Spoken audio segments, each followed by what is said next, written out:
You were live? He wasn't live. He doesn't.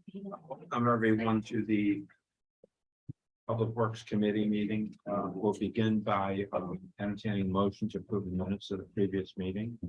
Mr. Bruno on the motion, second. Second. Mr. Thomas, second. All in favor, signify by saying aye. Aye. Okay, thank you. Kevin, how would you like to begin? I think we'll start with Parks and Rec. The first item we have on there is a request to transfer funds. This is to transfer funds in Parks and Recs from building maintenance to overtime salaries. Based on some of the work that was performed over this past winter and losing our hatchery aide for a period before we filled the position, we had to do some overtime work. So I just want to make sure going into the winter that we have enough to cover overtime. So this would be a transfer of $3,000. All right, then, let's bring this forward for consideration. Mr. Bruno on the motion. Second. Further discussion.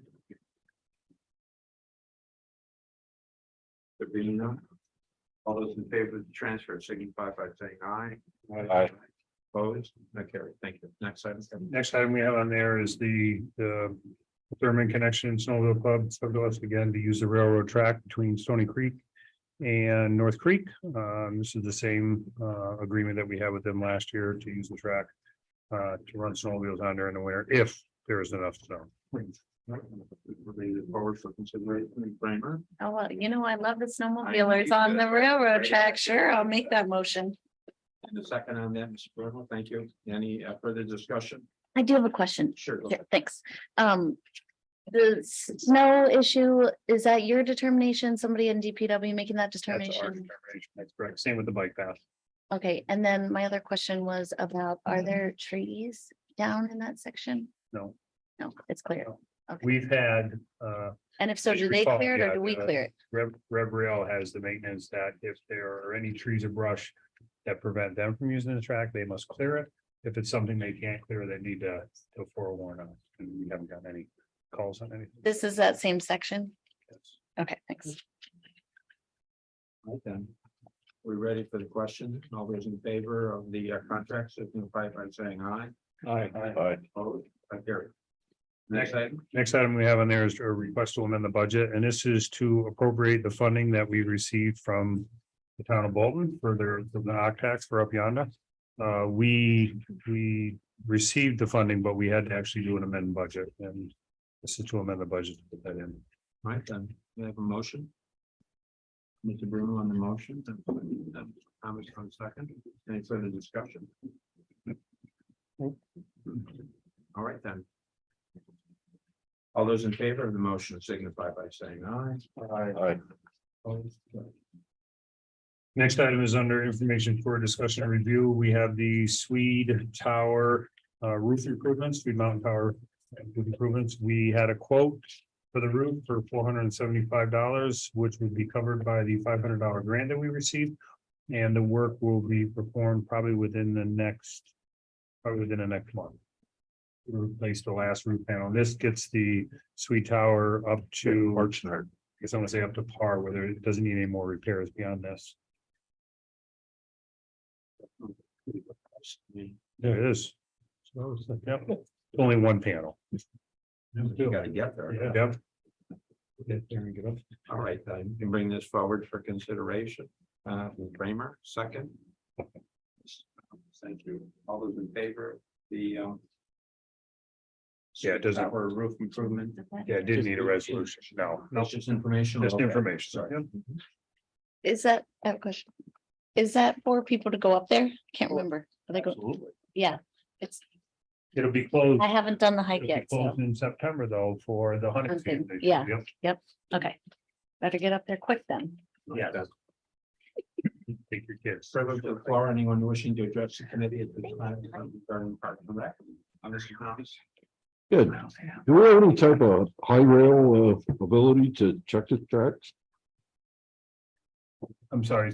Frank. You know, like a high rail truck or? We do not. We do not. So how do we know if anything's wrong anywhere?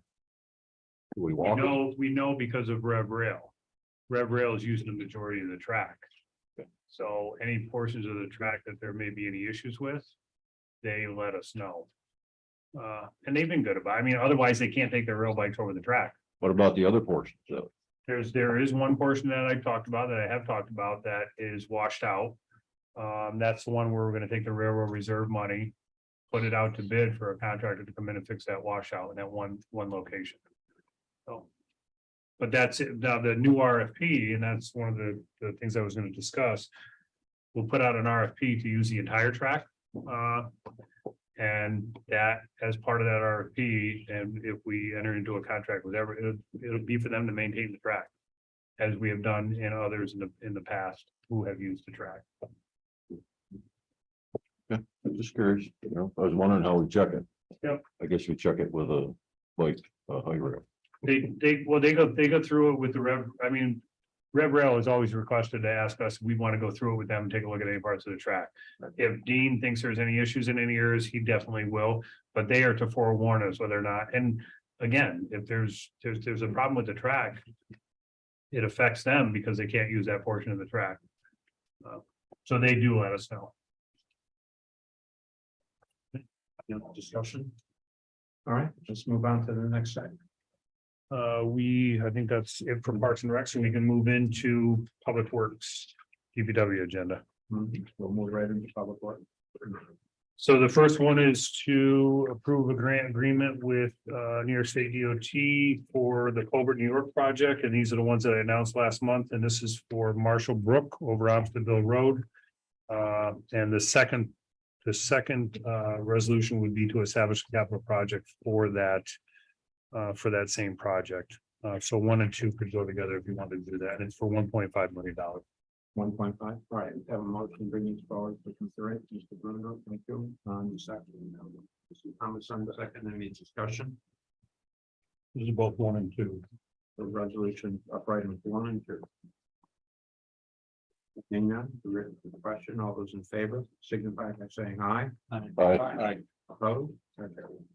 The next 2 are for the second culvert New York project that we received, and this is for culvert over an unnamed water course on Bay Road. And this would approve the grant agreement and establish the capital project. And again, that's one is also for $1.5 million. On the motion, Bruno on the second, any discussion? Well, just for my understanding, where is this? It's an unnamed water course, but where about? Up by Lockhart Mountain Road Oh, okay. on Bay Road. But it's an unnamed stream or unnamed water. Right. Yeah. That. Very familiar with it. I'm just curious. Okay. Ready for the question? In favor of the grant agreement?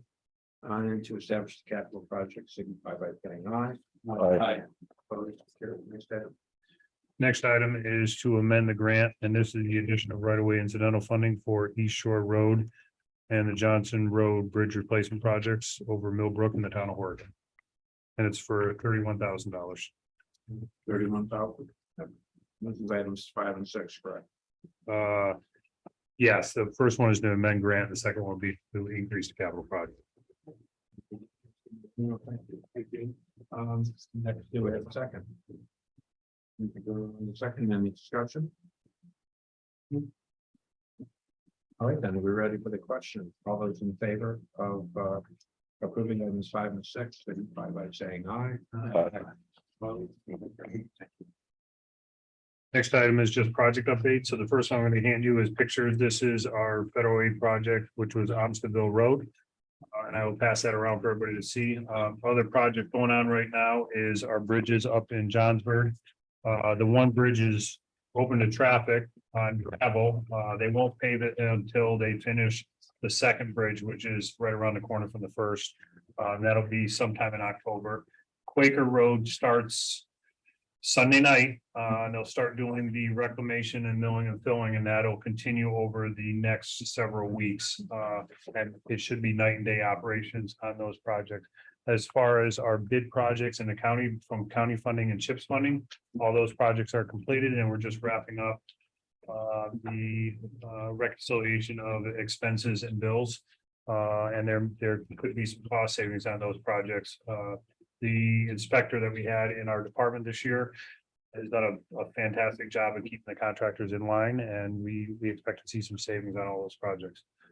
And that's the project, What's the distance? 4.5 miles for the Optionville Road project. Yeah, that was a federal aid project. Along those lines too is we had, I think, 7 roads, maybe 8 roads within the county that are federal aid eligible roads. And we can only do work every 10 years on those with the federal aid funding. If you work on a project, even if that in that area, if there's some damage or something, it's a 10-year wait period. The Adirondack Glens Falls Transportation Council just worked with DOT. And we will now be adding at least 3, if not 4 more roads that are federally aid eligible. And I know one right off the hand is Cork Avenue up in Bolton, but it's a section. We're trying to get them to extend to the whole thing.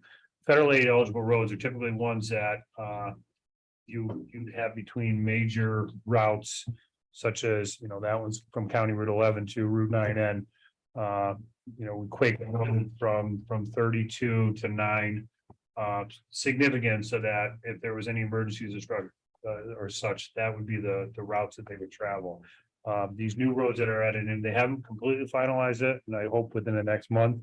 But when I come back, I'll let you know what those roads are, but that provides more grant funding to us to do work for some of those roads. So that's all I have for updates.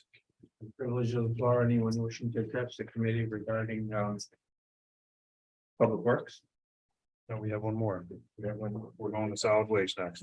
We'll go on to solid waste. We did that work on Olmsted. That was done by Reichenberg. Move right into solid waste. So no action or agenda items needed. I just wanted to make everybody aware the organic management plan is finalized. We addressed all the comments received. And a copy will be given to Don and it'll be put up on our website. So people can review what the plan is. Julie Butler, and purchasing agent, and I were talking the past week. The bids will be coming out. We're going to put the bids back out for the hauling and disposal for the towns. As you all recall, we only did it for a year. So this will put it out again. And I believe we're going to put an extension on it one just for another year until the possibility of us getting another hauling truck so that the county can do this work. So that will be going out shortly, and that'll be able to provide numbers to all the towns so they can do their budgets with those hauling costs. Household Hazardous Waste Day is this Saturday in Queensbury, and we are actually filled. We could not take any more. We cannot take any more people into the Household Hazardous Waste event. So it's a good day. I know people will show up. We'll probably have more than what we have, but I think we have almost 250 people registered for the event. So definitely a good year for the Household Hazardous Waste. The last thing I had, and I want to thank Supervisor Leggett for this, is there was an article that just came out in New York Focus, and it mainly talks about New York State climate and the environment. And the title of the article is New York mulls new trash fees as landfills near tipping points. I'm not going to read the whole thing, but basically what they're talking about, that in the published draft of the waste plan, the state is updating for the first time since 2010. The Department of Environmental Conservation has called on the legislator and the governor to adopt a statewide fee on every ton of trash that doesn't get recycled or composted. They will most likely put that surcharge on to haulers and such, but in turn, that will eventually be passed on to all of us. So it hasn't gotten a lot of, I guess I want to say, bite by the legislators as of yet. But I'm assuming it will based on the direction that the state is heading. There is, I guess I want to say a little bit of a plus on the end of this. Whatever money is taken in, DEC has said that they will in turn probably use that money to provide grant funding to municipalities to be able to pay for those added costs. So we shall see, but it's coming. It's coming soon. So Thomas? Yes, that's good because they know how to spend money better than we do. Yes. Possibly go wrong. Yes. Yeah, I have one more thing. So the last thing that we had is, as you all know, Thomas, before he had left, sometime last year, had created kind of a quick analysis, and I say quick, it was pretty thorough on the county hauling for the towns. As well as the discussion of a recycling center. The grant have still not been awarded through EPA. I put another email into them and got the same response back as we're still reviewing them, so I don't have any answer on that yet. With that being said, Ron and I have talked about, kind of what that, I guess I want to say, for lack of a better way of putting a business plan would look like if we were to haul for the towns. Since I don't have a solid waste coordinator as of yet, we were talking of the possibility of hiring a consultant. I'd have to put out an RFP. And I guess I wanted to get the take on the committee, if we could move in that direction to kind of put out an RFP. And let them analyze, and there's a lot of information that Thomas has already done, so it shouldn't be a huge lift for any consultant to do. But then let them analyze what he has done and then provide us with kind of basically what that is the business plan is going forward and us following for town. So this would just be an RFP, and then I could report to everyone who once the RFP came back, what cost would be, and we could go from there. Yeah, I mean. It. If we had the position filled, we could have the staff person do this, but person doesn't exist anymore. And so, how do we continue to keep the ball moving forward? I mean, I think it's an important thing to do. And I don't think it shouldn't cost too over exorbitant amount, because I think most of the data we've already collected. Right. But it would be nice to have kind of a 3-year pro forma as to, what this would look like and what the savings would be today and going forward to the municipalities. Now, obviously, the bills are still going to go to municipalities. It's just bills going to come from the county to the municipalities. Yep. But hopefully, your initial analysis is correct, and that it is going to significantly improve the hauling costs, which are getting exorbitant. Right. But then also there's another side to this, which is, I think it allows us to standardize better our recyclables, how we collect them, how we dispose of them. I think Zero Waste has made this point, I think, very well, which is that, the markets are changing out there, and in some instances improving, and how do we access those markets?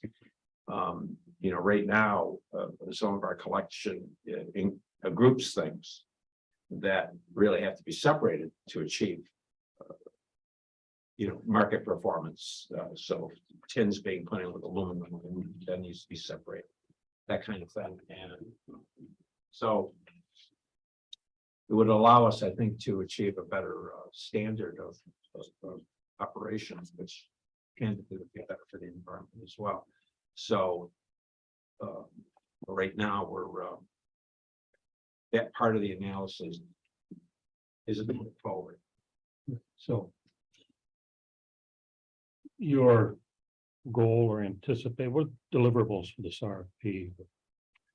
Roughly, I mean, I know. Basically, to come up with a plan showing what the cost would be for the towns, how much of a savings it is, and then how operationally we would move forward in what we would. I mean, there's a lot involved with it. We were just talking the other day that the Stony Creek gets their solid waste picked up once a month. Right. Ron, or I'm sorry, once a week. Ron gets his picked up twice a week. Craig, I think, is once a month in Chestertown. I know Lake George, Gene, twice a week now. So, I mean, there's a lot of operations that go into how we would go about doing all this, and that's what this RFP basically is told to work with me, is kind of put that whole business operation plan together. And as you said, we have a lot of the data. We do have a lot of the data already. Yep, we do have. I mean, we have all the data from what we've collected, or not what we've collected, but what the towns have collected over the years as far as amounts, because they have to report that to DEC anyways. I will say that I would say all the towns hold on to your hats, because I think with the way the fuel prices have gone. I think the rates that we had last year or this year that you're have right now, you're gonna see a significant increase. I think Edna is well up there in what she's paying, and I think she's gonna get a huge increase. From hauling from Hague to any type of, because the hauling facility that we're tipping now or disposing of is. Green Ridge facility, and that's in Gansford. So you think of that haul from Hague to Gansford. That's easily over an hour time for them to get down there. And then to get back up and give them a container. So.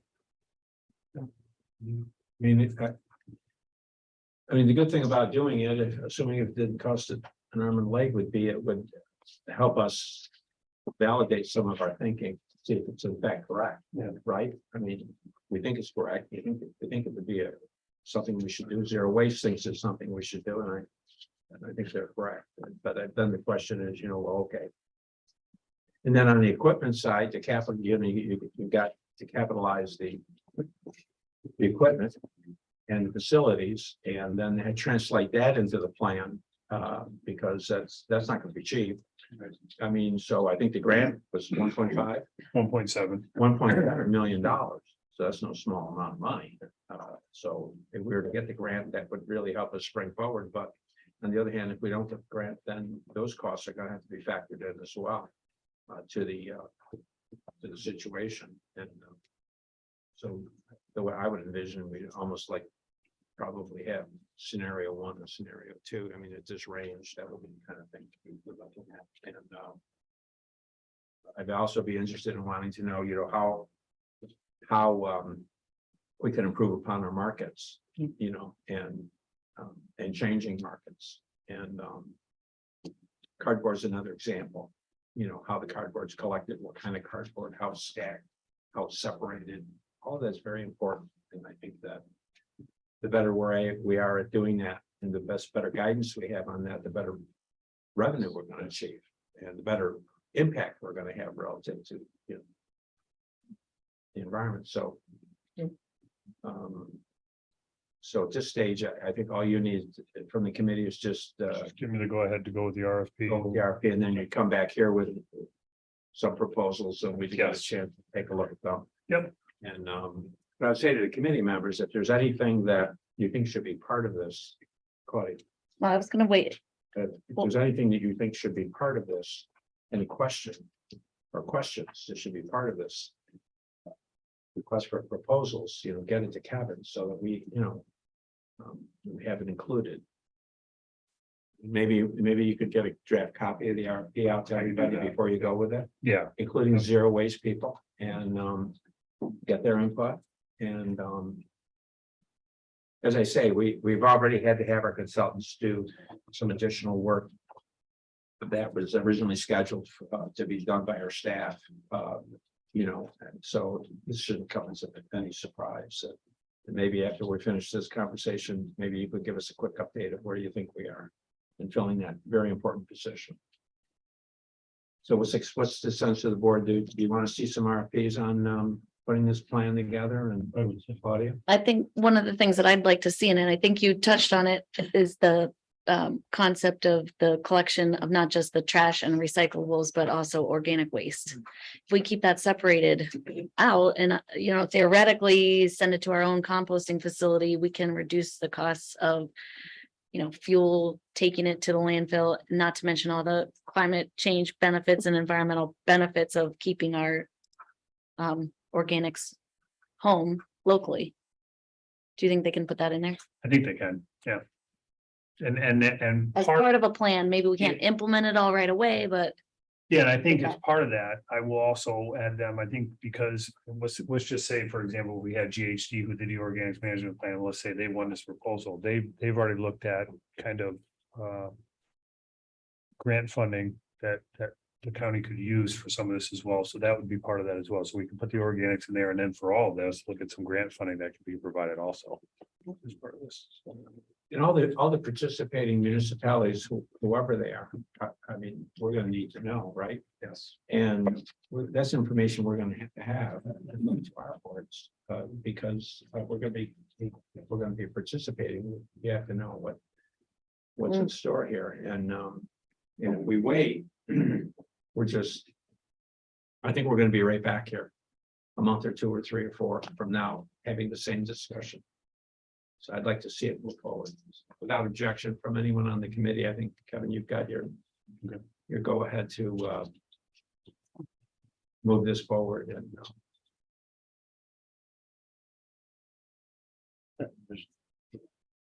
There's no harm in soliciting an RFP. If you get it in, you don't like it, you don't do Right. anything with it, or you Right. you choose another path, so I'm all for it personally. now onto the filling of the position, and anything you can tell us more than. I can tell you that I've had a couple interviews and I have one more left to do. And hopefully to come back with an individual to start in the position. Does it look promising? Yes. You hesitated, yes. Anything else? Claudia? I thought you said you were gonna, and maybe I was, snoozing or something, say something about the railroad RFP. I believe I was. Maybe I was snoozing. I thought you said you were gonna give us an update on where that is. We, Could you please? well, I don't, we're writing the RFP, we're finalizing it now to go out. You guys already gave us approval to go out and it's for the entire track. Okay, right. Yes. And it's for use of the entire track. We're not specifically stating what. What, use. right, okay. Stating for use of the track. So it'll be out probably by, I want to say probably by the middle of September. Does that have any parameters on someone's proposed use? Such as, give an example, like the snowmobile club coming in? Or Rev Rail? No, like to say, we'd like to see this as recreational use versus coal Right. freight trains, storage, tanker, truck, cars. If the committee wants me to be that specific, then tell me. And that's what I'll do. It's just for use of the railroad track. Actually, I believe the last one was recreational use, so if it was, then I will leave it like that. Could I see a copy of it? Thanks. Can when I'm done. Yes, maybe get that out to the committee. I will.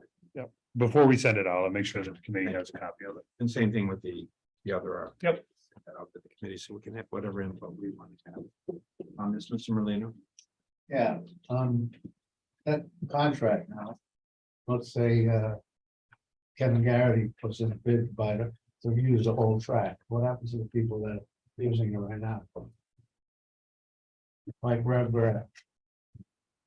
Everybody has the opportunity to put in. If Kevin comes in with a.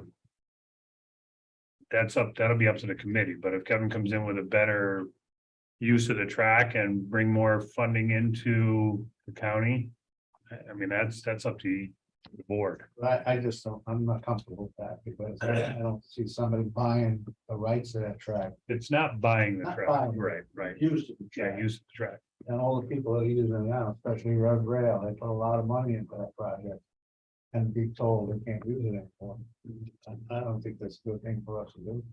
But that's just my opinion. I mean, the simple answer is, I think that is for them to give us a solid proposal, which I'm very confident that they will. And, but then there are other things that we also have to consider in this, which includes some safety and, Right. credit worthiness. And there's lots of things that go into this decision. So as much as I have great respect for Mr. Garrity, I don't know how many railroad bikes he's got. She's ready to wheel out.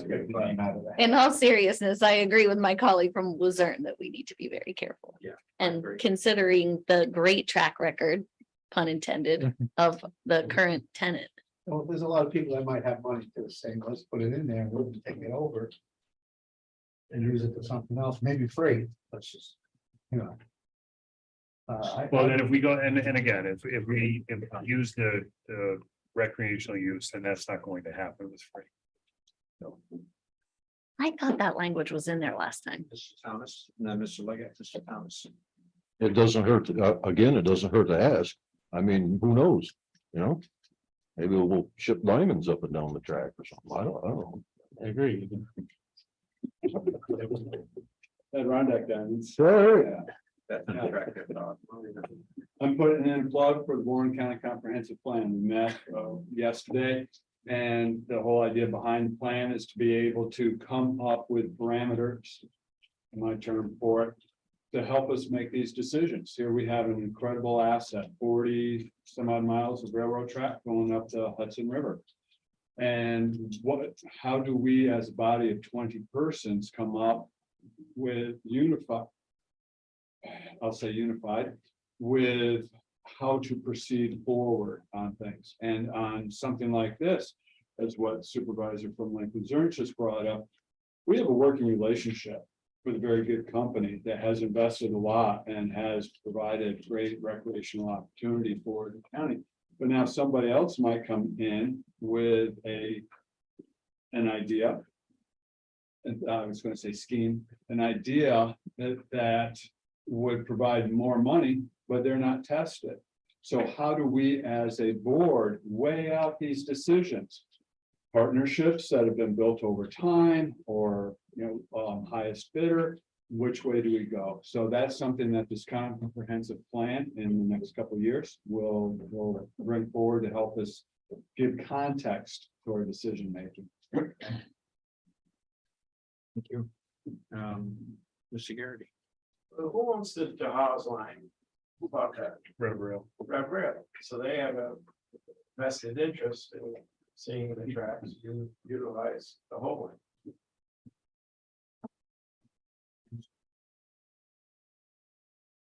All right, then. Can we move on? All right, thank you, everyone. Next item, Kevin. Nothing more. Is that Nothing more. nothing more? Done. I'm done. All right, then. Now, privilege of the floor. Anyone wishing to address the committee at this time? Now, Mr. Leggett. Yeah, I just want to thank DPW superintendent and all the staff for their work on Knoxville Road, County Road 19. It's turned out very well. After years of having meetings in the morning up at Black Bear Restaurant, where a lot of folks come down from Minerva to have their coffee. That was always a topic of discussion on how bad it was, because that road gets hammered with loaded log trucks day after day, year after year, and it was in pretty tough shape. And now to have it, now they can cut their time in half. So it goes down that road. Thank you for all that work. Also, one other question on the Millbrook Johnson Road. It's I'll talk to you. Okay, later on. Thanks. Just left field. How's that porous pavement will work out in Lake George, of course, for the road? It's worked out well. We clean the pavement twice a year. We used a regenerative vac system. Actually, we borrowed DEC's unit and performed the vac and cleaning of the road. The problem is there's still some property around Beach Road that still has, say, sand parking lots, and they track that material out of there. So you can see in some sections of the road where the water will stand a little bit longer than it should and not seep down into the porous pavement, because it can't with the sand material there, even no matter how much we clean it out. But as you all recall also, that if we reach the point of the porous pavement is no longer taking the water, we have a backup system that we installed as part of the project. There's drainage structures that are buried underneath the pavement throughout that we just have to cut down, put covers and tops on them, and we would be able to put those in place. So Yeah, we've noticed in Bolton the big difference in the porous pavement. It's amazing. It's actually amazing. it is. Are you considering anything like that? Digressing, but are you thinking of anything like that here? No, not as of yet. So, but you'll have. It has to be a good candidate for the project. We just can't put it anywhere. And there's certain sections or areas in the county that it just won't work. The phase 4 of the parking, you'll have a stormwater plan. We would have a stormwater plan out here, and that may want to see that. Yep.